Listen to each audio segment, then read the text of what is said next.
2 மாதங்களுக்கு முன்பு நடந்த ஹரியானா சட்டப்பேரவை தேர்தலில் எப்படியாவது காங்கிரஸ் கூட்டணியில் ஐக்கியமாகிவிடலாம் என கிடையாய் கிடந்தது ஆம் ஆத்மி கட்சி.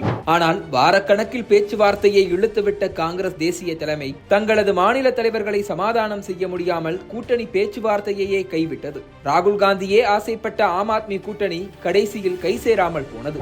ஆனால் ஓவர் கான்பிடன்ஸில் கூட்டணியை தட்டிவிட்ட காங்கிரஸ் கட்சி சட்டப்பேரவை தேர்தல் முடிவில் வெல்ல வேண்டிய தேர்தலை தோற்றதற்காக கடுமையாக விமர்சிக்கப்பட்டது. பாஜக ஆட்சியை பிடித்து அதிர்ச்சி கொடுத்தது. தனியாக களமிறங்கிய ஆம் ஆத்மி கட்சியும் கெஜ்ரிவாலின் சொந்த மாநிலமான ஹரியானாவில் ஒரு தொகுதியில் கூட வெல்லவில்லை. விட்டுத்தர மனமில்லாமல் முறிந்து போன இந்த கூட்டணி பெரிய விலை கொடுத்து ஒரு பாடம் கற்றுக்கொண்டது. இதனால் இனி இந்த தவறு நடக்காது என்றே எதிர்பார்க்கப்பட்டது. ஆனால் டெல்லி சட்டப்பேரவை தேர்தலுக்கு இன்னும் 2 மாதங்கள் மட்டுமே இருக்கும் நிலையில் காங்கிரஸ் கட்சியோடு கூட்டணி இல்லை என கலட்டி விட்டிருக்கிறது ஆம் ஆத்மி கட்சி. ஹரியானாவில் ஆம் ஆத்மியின் நிலைமையை விட டெல்லியில் மோசமான சூழலில் இருக்கிறது காங்கிரஸ் கட்சி. 15 ஆண்டுகளாக டெல்லியை கட்டி ஆண்ட காங்கிரஸ் கடைசியாக நடந்த சட்டப்பேரவை தேர்தலில் ஒரு தொகுதியில் கூட வெல்லவில்லை. இதனால் களமே ஆம் ஆத்மி வெர்சஸ் பாஜக என மாறி இருக்கிறது. காங்கிரஸோடு கரம் கோர்த்தால் ஆம் ஆத்மியின் வெற்றி எளிதாகும் என்ற எதிர்பார்ப்பு இருந்தது. ஆனால் அந்த எதிர்பார்ப்புக்கு ஆரம்பத்திலேயே முட்டுக்கட்டை போட்டிருக்கிறது ஆம் ஆத்மி கட்சி. இதன் பின்னணியில் ஒரு வலுவான நம்பர் கேமும் இருக்கிறது.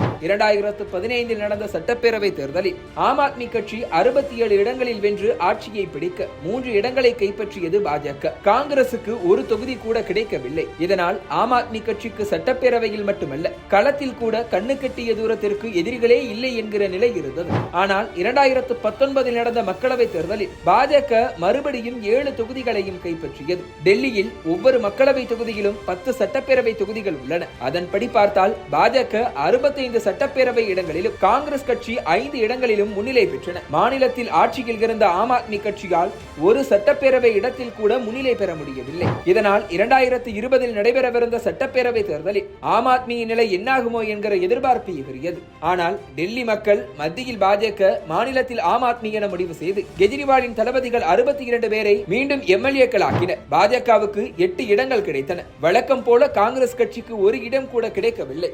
ஒருவேளை காங்கிரஸ் ஆம் ஆத்மி கூட்டணி வைத்திருந்தால் பாஜகவின் வெற்றி வாய்ப்பு 6ஆக சுருங்கி இருக்கும். இதனால் தான் 2019 மக்களவை தேர்தலில் பாஜகவுக்கு கிடைத்த வெற்றி மீண்டும் கிடைத்துவிடக் கூடாது என முடிவு செய்த கெஜ்ரிவால் இந்தியா கூட்டணியில் ஐக்கியமானார். 2024 தேர்தலில் டெல்லியில் காங்கிரஸ் கட்சிக்கு என 3 தொகுதிகளை பிரித்துக் கொடுத்தார். என்னதான் பாஜக மறுபடியும் 7 தொகுதிகளையும் கைப்பற்றினாலும் கடந்த முறையை போல 65 சட்டப்பேரவை தொகுதிகளில் அந்த கட்சியால் முன்னிலை பெற முடியவில்லை. 52 சட்டப்பேரவை தொகுதிகளில் மட்டுமே பாஜக முன்னிலை பெற்றது. ஆம் ஆத்மி கட்சி 10 சட்டப்பேரவை தொகுதிகளிலும் காங்கிரஸ் 8 சட்டப்பேரவை தொகுதிகளிலும் முன்னிலை பெற்றன. எதிர்பார்த்த அளவுக்கு காங்கிரஸ் கூட்டணி உதவாததா சட்டப்பேரவை தேர்தலில் அந்த கட்சியை கலட்டிவிட்டிருக்கிறார் அரவிந்த் கெஜ்ரிவால். ஏற்கனவே காங்கிரஸ் கட்சி தனது கட்டமைப்பை புதுப்பிக்க டெல்லியில் பேரணிக்கு ஏற்பாடு செய்திருக்கிறது. ஆனால் அரவிந்த் கெஜ்ரிவால் கடந்த 10 ஆண்டுகளாக தனது ஆட்சியில் சுகாதாரம் மற்றும் கல்வியில் மேற்கொண்ட வளர்ச்சி திட்டங்கள் டெல்லியில் பாஜக உள்துறையின் கீழ் அதிகரிக்கும் குற்றச்செயல்களை டார்கெட் செய்து அரசியல் செய்கிறது.